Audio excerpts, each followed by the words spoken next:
on. It's giving Mario vibes. Hey. In a good way.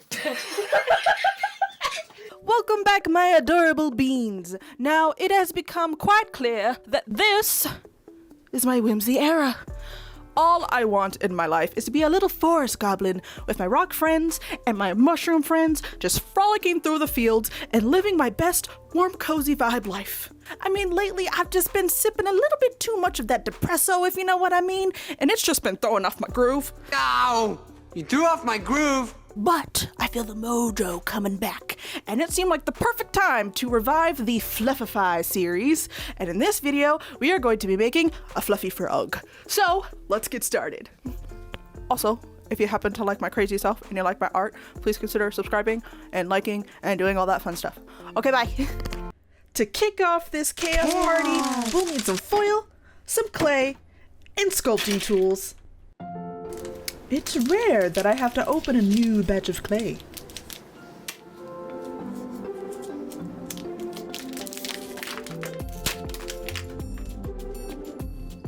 Bask in the glory. As always, first step is to grab some aluminum or that ever fancier aluminium foil and squish and shape it into our future furry amphibian friend. Quite the frog shape indeed. Once shaped, we break out the clay and start haphazardly slapping it around while I question if I know what I'm doing or not. Our fork here, friend, is getting some jumbo eyes, the better to see you but still miss with. But seriously, I wanted to go pretty stylized here and felt jumbo eyes would aid in that. I know my style isn't realistic, but there is some hints of semi-realism here and there, but I think going forward, I'd like to also explore really stylized looks.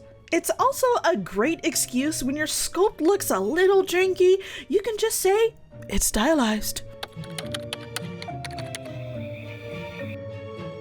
It's time for the game of, do I make the nostrils even? Nope.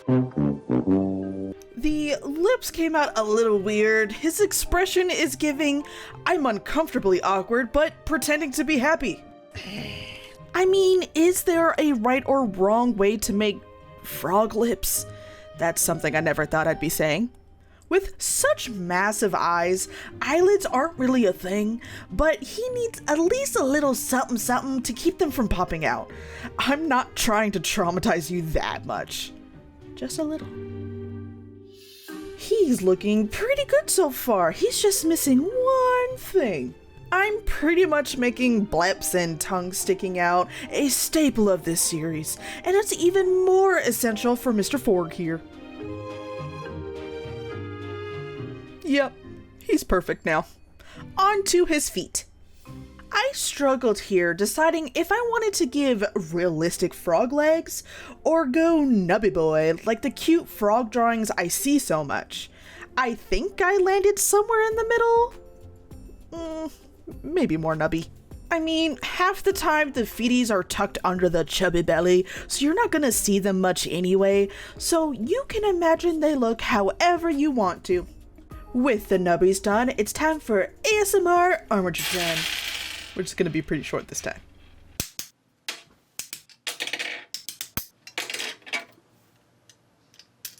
Oh my god. Hey, you are being a little brat today. Hey, you're supposed to connect. Stop it. Thank you. For the legs, we're breaking out the wire.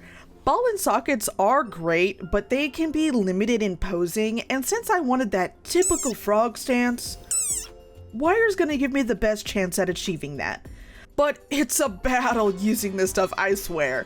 It just flops and flings itself all over. But once I'm victorious, it's time to attach the pieces to the frame. Which means I need to make a hole in the back of the head. I promise I'm a licensed professional. Don't mind the screaming. See? It's fine. I fill the cavity with goop, aka hot glue, and insert the armature. Such an aesthetic shot. Aesthetic. And I'm out of focus here. Oh, not even in frame. There we go. It's time to head to the gym for some bodybuilding.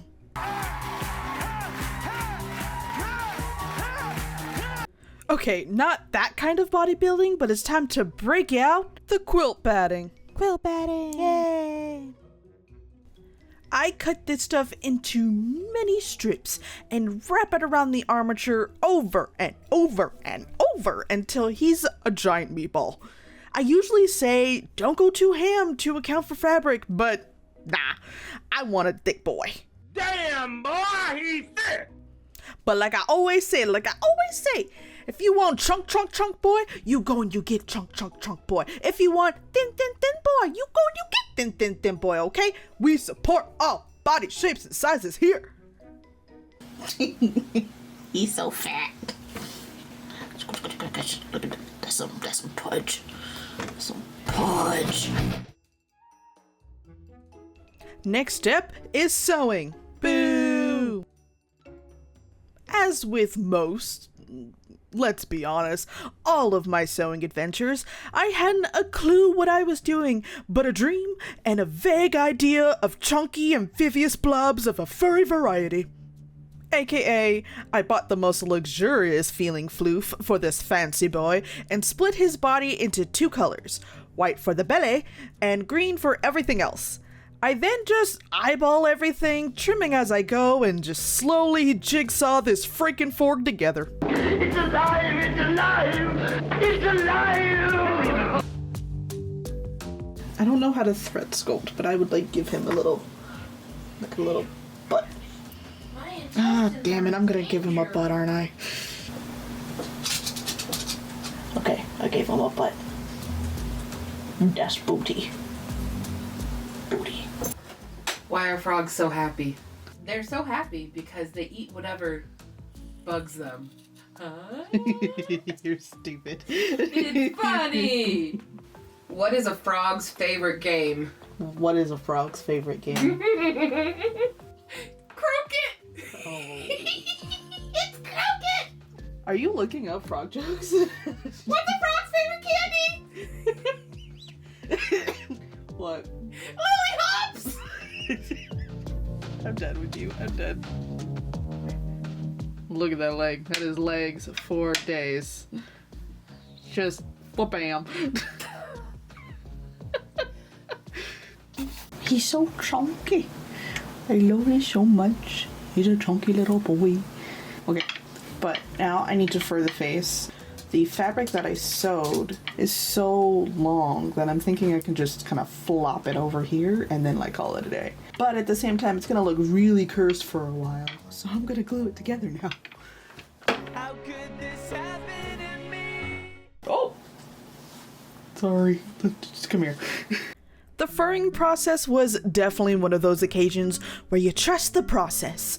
I went through a slew of emotions thinking I ruined the whole thing, but he comes together, I promise. It just looks a little, poofy. I'm not fat. It's all this fur. It makes me look poofy. He just needs a little shaping.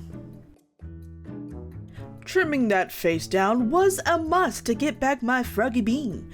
It really brought it back from the edge of Cursed Valley.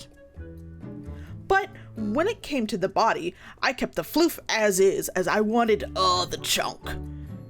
His legs did get a little shaping, but just a smidgems.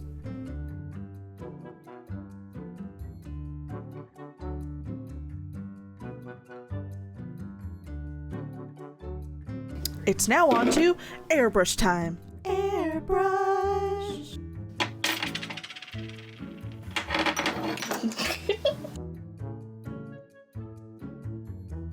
Normally, to blend the two fabrics, I pick an in-between color, which in this case would have been light green, but in Frogger's case, they seem to be transparent and have pinky tones, so I tried to match that in between the two fabrics. I did also go in and add some different hues of greens for visual interest. Now, I tried to add shading to the legs so you could see where the legs separate when they're all folded up, but it's still so floofy you couldn't even tell. But just know that it's there. Last thing to do is to paint any remaining clay biddies, starting with the feet, because I always forget to do this before sewing. Moving on to his little blep tongue, it gets a nice bleppy pink. I went back and forth with his eyes a little bit, so bear with me. I first painted it solid black, but it didn't look right.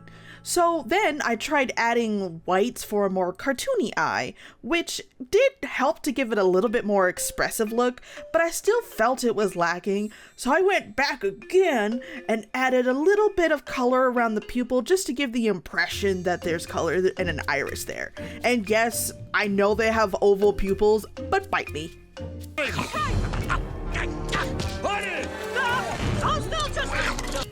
I then glouse it up with some UV resin.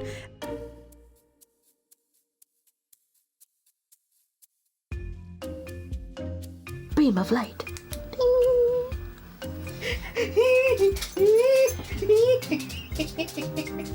I love him.